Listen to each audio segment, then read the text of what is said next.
Students, आज हम हिंदी पद्य साहित्य अर्थात हिंदी काव्य साहित्य का इतिहास के बारे में पढ़ेंगे। हिंदी पद्य साहित्य के इतिहास को शुरुआत से लेकर अब तक 4 कालों में बांटा गया है।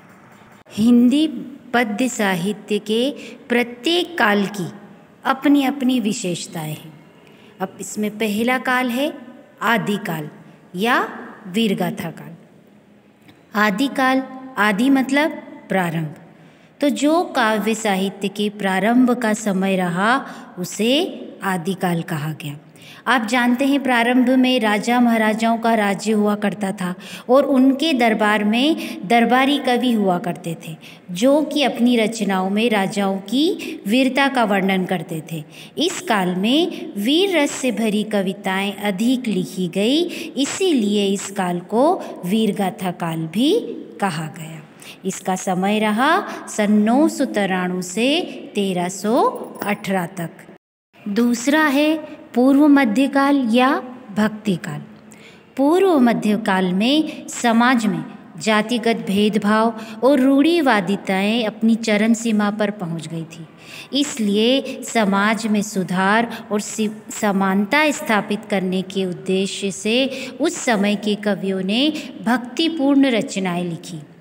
इस काल में भक्ति भावना की प्रधानता रही, इसलिए इसे भक्ति काल नाम दिया गया। इसका समय रहा सन 1318 से सन 1643 तक। तीसरा है उत्तर मध्यकाल या रीतिकाल। रीति का अर्थ होता है पद्धति या शैली।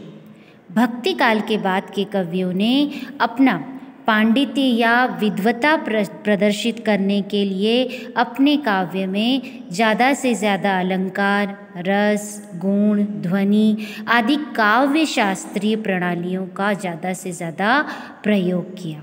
इस काल में विशिष्ट काव्य रीति या प्रणाली के अंतर्गत रचना करना उस समय के कवियों की प्रधान प्रवृत्ति बन गई थी, इसीलिए इसे रीतिकाल नाम दिया गया। इसका समय रहा सन 1643 से सन 1843 तक। चौथा है आधुनिक काल। सन 1843 के बाद समाज और देश में राजनीतिक, सामाजिक, धार्मिक और सांस्कृतिक बदलाव होने लगे। अंग्रेजी शासन और देश को स्वतंत्र कराने की भावना के कारण देश प्रेम से भरी कविताएं लिखी गई।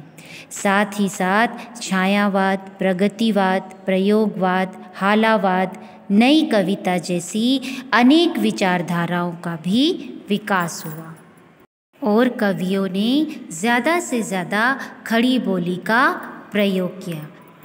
सन 1843 से अब तक का समय आधुनिक काल के अंतर्गत माना जाता है।